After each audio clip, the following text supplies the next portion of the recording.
pau, natura i ocells.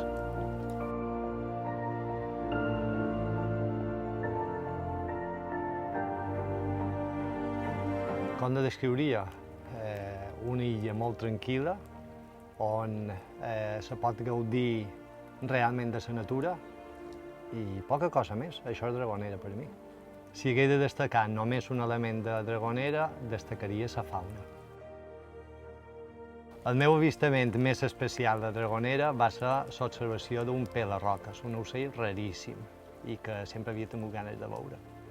M'imagino Dragonera d'aquí 20 anys més o menys com ara. Vull pensar que no se degradarà. El meu lloc especial és Solivà. El consell que li donaria a un turista quan venga a Dragonera és que la gaudeixi tal com és.